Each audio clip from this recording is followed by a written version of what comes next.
Hello, I am finally back to YouTube.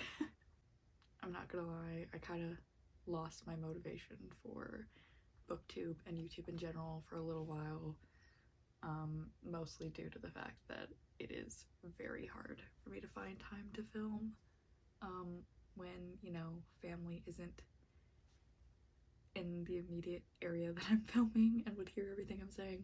So yeah, I just haven't really had the capability to film, but I do today, so I thought I would do a little Q&A as my dip my toe back into the YouTube waters, so that's what we're doing. The first question is, where do I get my inspiration for my hairstyles and hair colors?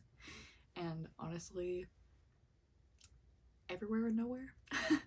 There isn't like a specific place I go for inspiration. It's usually something that I see on social media like TikTok, Instagram, Pinterest, etc.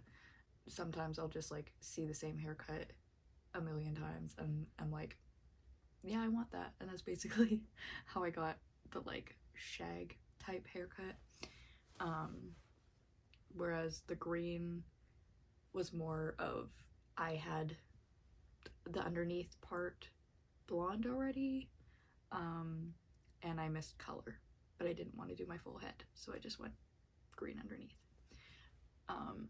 But yeah, overall, there's no like specific place that I get inspiration for my hair. It's just social media and like maybe seeing people in public if they have cool hair. Yeah. Next question is, what are the books that got me into reading? If we're talking like childhood, I read a lot of the Mary-Kate and Ashley adventure books, I think they were called. My elementary school library had like tons of them. It was those and then the like Hardy Boys books were together, and like all the girls in my grade would take those out like crazy, so I read a lot of those. I read quite a bit of Goosebumps. I remember almost nothing from them but I do remember taking them out of the library a lot. There were, I don't remember what they're called, but they were like almost diary books that were about like history that I really liked. There was also a series that I've tried finding for years and I've never been able to find, but it was about like a witch and her family, I think. And all I remember from it is that there were like these very specific, very like sketchy kind of stick figure-esque drawings in the books, and I was obsessed with them, but I have no idea how to find them. I have never been able to find them, so I don't know what they're called, but they were probably my favorite. I have the most memories reading those. I would love to be able to just like go into my elementary school library and see if they have books from my childhood still there. I don't know if the layout has changed, but I know exactly where they were in the library. There was like a U-shaped bookcase in the middle of the library, and they were on the left side in the middle. I know exactly where they were, but that does not help me when I try to search for the book, so who knows. And then I stopped reading for a while, and then I would say late elementary school I was really into Maximum Ride. That was my thing. Very heavily into Maximum Ride. Then again, stopped reading for a long time. Although around the time that I read Maximum Ride, I was also really into the Bone graphic novels and briefly into the Amulet graphic novels, and then late teens I got into Sarah J. Maas. I read all of Throne of Glass, and that's what introduced me back into reading, and I haven't stopped since, so. What was my favorite book from last year? That is an easy question, and that is The Spirit Bears Its Teeth by Andrew Joseph White. That was my top favorite book of the year. Very closely followed by Hell Followed With Us, also by Andrew Joseph White, and I would probably say These Violent Delights by Chloe Gong. Those are like my top 3. I would show you my top book, but I don't own a copy yet. I need to. I have Hell Followed With Us, but I don't have The Spirit Bears Its Teeth yet, so unfortunate, but that is my favorite book from last year. What is your comfort movie? This is a hard question to narrow down because I have so many, but I would say my like go-to comfort movies are like Rio, both 1 and 2, but especially 2. Happy Feet, How to Train Your Dragon, Parent Trap, specifically the Lindsay Lohan one. And more recently, I would say Nimona and Pinocchio, I don't know how to say his name, Del Toro's Pinocchio, the stop motion one. That is so good. Yeah, I would say those are my comfort movies. Lesbian book recs. That is the next question. What are some of my lesbian book recs? Looking at my shelves, I would say Bruised by Tanya Boteju. That is a go-to for me. A Curse of Roses, also, I believe the characters are lesbians in that, if I'm remembering correctly. Loved that one. Portuguese book. The Bone Spindle series, A+. I'm pretty sure the characters in that are lesbians. Don't quote me, but I'm pretty sure. Of course, The Locked Tomb, Gideon the Ninth, Harrow the Ninth, Nona the Ninth, all fantastic. The graphic novels, If You'll Have Me and Belle of the Ball. Those are my quick, off the top of my head, lesbian recs. What was school like being physically disabled? This is a heavy question. Kind of hard to answer because I didn't go to like a normal school once my physical health started declining. I went to a normal public school up until grade 8. Grade 8 is when my health started going downhill. It's when my like chronic pain started like actually interfering with my life, mostly in my back. And then I went to an alternative school from then on, so I wasn't like needing to go to school every single day, spend 8 hours a day at school, etc. I only went to school once a week from grade 9 till grade 12. So I definitely had a lot easier. It didn't affect me as much as if I had still been in a normal school, in a normal school setting. I would say that it probably just like made me not want to participate much in certain things, and I wouldn't sign up for things that I wanted to do because I knew that I wouldn't be able to. Like, for example, like a photography class where they were gonna do a lot of like field trips and walking around a lot. I did sign up for it and I did do it, but I wasn't able to do as much as everyone else in the class did, so my projects weren't as like diverse, I guess, because everyone else was able to like walk along like stretch of place. Hello, words. Everyone else was able to like cover more ground, so they got more variety in their photography, whereas I couldn't. So, and then, you know, university, I dropped out after a semester and a half due to my disabilities, and that was just, I couldn't handle it. I couldn't juggle the stress of school and juggling my physical health declining as rapidly as it was by that point. So yeah. I would say that it didn't greatly affect me in school just because of the school environment that I was in, and then I wasn't in school for very long for university, so I don't have a ton of experience with school and being physically disabled to the extent that I am now. Somebody asked how I've been genuinely, and I would say not the best, but you know, that's life. It's been a lot of very constant flare-ups, my health going pretty downhill very quickly, trying new medication. The new medication made me really sick, so then that sucked and I couldn't eat, and you know, there's been a lot of negativity in my life recently, but there's also been a lot of positives. So I mean, I think I've been a mix of things, but I'm trying to get better. And I am in therapy now. I found a new therapist who is absolutely incredible and really, really understands me, so that has been significantly helpful. So I'm doing much better mentally than I would have been going through all this without this therapist.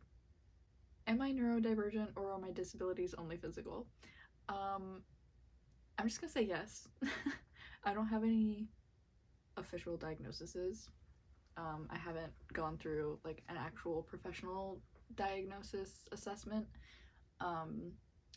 but I mean, my like therapist can't diagnose me, but has very strongly suggested that they agree with my assessment that I am most likely autistic. I mean, our therapy sessions are very heavily based around being autistic, so we're treating me as if I am. I know some people are not a fan of self-diagnosis, but I would consider myself self-diagnosed autistic. And my therapist has also mentioned that they think that it is highly likely that I also have ADHD and OCD.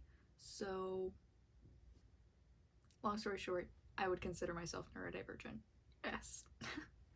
Any goals you'd like to achieve in the future, wishes or plans? I would say just to like get my physical health to a more stable place and maybe be able to work. That seems like such like a weird thing to say, that I just want to be able to work, but like if I could have like a remote job that's part-time that gives me a little bit of a purpose and routine, schedule, give me something to do other than read and scroll social media. And then like, you know, be more social in person, see friends more often, leave my house more often, and I guess like be more active and be more serious, I guess, about my social media, whether that's YouTube, my Bookstagram, Book Talk. I'd like to take them more seriously and like really commit to them, because right now that's really the only like productive thing I do, and I really do enjoy it, and I find it very fun, and I like being able to connect with publishers and authors and other readers and everything. So yeah, I would say overall main goals: get my health to a stable place, be able to work a part-time job, be more social, and take my social media even more seriously than I already do. I'm just gonna say that my like main goal is to get 2,000 followers on Bookstagram. It's not like a huge jump from where I am right now, but like still. What book made me cry the most? Okay. I'm gonna say Muse of Nightmares by Laini Taylor. Probably. Or like Kingdom of Ash or The Poppy War. I would say those three made me cry a lot. But I cry in most books, so how did I find my aesthetic slash style? Fashion wise, I don't think I've found my style. I still feel like my style is very chaotic. I don't have a specific aesthetic. It's just like a mix of everything. I'm still narrowing it down, trying to figure out what it is I like the most, because yeah, it's very chaotic right now. I don't have a specific lane I fall under, I don't think.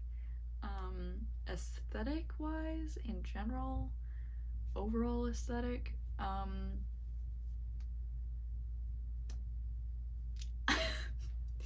I just kind of did stuff and then figured it out. Like, let's say my room aesthetic, I just kind of put shit that I like up until I like it, like how it looks, and I'm not 100% happy with it, but I know that I like chaos. I like maximalism, and I like organized chaos, I guess. Aesthetic wise, for like my bookstagram, I just kind of looked around on bookstagram for a few years, honestly, and picked up little bits of aesthetics and applied them to my posts, and eventually got to where I am now. I know that I really like hand drawing the bubble letters on my posts, and at this point I like having a mix of the hand-drawn bubble letters, like hand-drawn little decorations on the post, and then like an actual font, and sometimes not like a photo I took, like just a text post. I like a combo, and that was a lot of just trial and error and like posting experiments, I guess, of different aesthetics for my posts, and then just going with what I actually like the look of. And I finally found a filter I like on my photos. Who knows if that'll stay past spring, because it is very like moody, gloomy kind of looking. It fits for fall and winter, but who knows how I'll feel about it in like the summer. But yeah, that was very rambly. Hopefully that answered your question. How did I get into K-pop? I feel like I've answered this many times, but I am very happy to talk about it anytime. So yeah, I got into K-pop because I was scrolling on YouTube one day, and for some reason, out of nowhere, EXO's Call Me Baby music video was in my recommended. I watched it. I was like, oh my god, what the heck is this? This is incredible. I need to know everything about it. And then I very quickly fell down the rabbit hole, and I needed to know everything about everyone ever. I obsessively watched people's like my top 100 K-pop songs videos and would add everything to my playlist. I would learn all the members, and then there were like specific groups that I got really into, like EXO, BTS, BAP, GOT7, Monsta X, Astro. Who else was I really into? Twice, AOA, EXID, iKON, Big Bang, VIX. There was I'm like proving my own point with that list. Like, I got into everyone.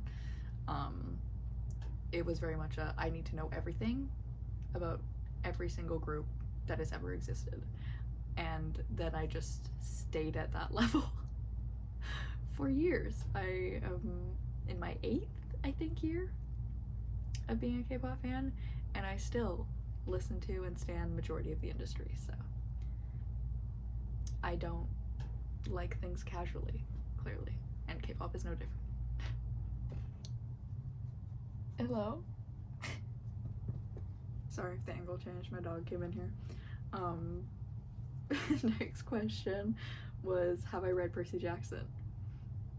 Everything's blurry in the background, but all the Percy Jackson books are up there. I've read up until The Mark of Athena, I think, is the last book that I fully read. So yes, I have read Percy Jackson. I love Percy Jackson. I'm actually planning to do a reread sometime this year. I think I'm gonna do a reread of The Hunger Games and then reread all of Percy Jackson and then continue the Percy Jackson books, because like I said, I only made it up to The Mark of Athena. I believe I got halfway through The House of Hades and then I just like never picked it back up. But yeah, love Percy Jackson. I'm currently watching the TV show with my mom, loving it. Percy is my baby, and I also would die for Annabeth, so. And the last question is, what are my favorite K-dramas? Not gonna lie, haven't watched a ton of K-dramas outside of the BL genre. But my all-time favorite K-drama is Weak Hero Class 1 with Park Ji-hoon. That, it's so good. I could not say enough good things about that show. It is incredible. Highly recommend if you haven't watched it. And then for my K-drama BLs, my favorites are Semantic Error, Blooming, To My Star, both 1 and 2, Light on Me. I think those are my 4. Okay, that's the end of the Q&A. I've been filming for a very long time. Hopefully this video wasn't a million years long, but hopefully you guys enjoyed, and hopefully I answered your questions appropriately. And yeah, hopefully I will be on here more actively. I've been vlogging most days on TikTok. If you want to see those, they're on my main personal TikTok, which is Peach Bugs, I believe. I'll link it in the description, but yeah, I'm trying to be active on there. It's a little easier to film like little mini vlogs on there than like full-length videos. But yeah, hopefully I'll have more time to film sit-down videos, and I will see you soon, hopefully. Bye.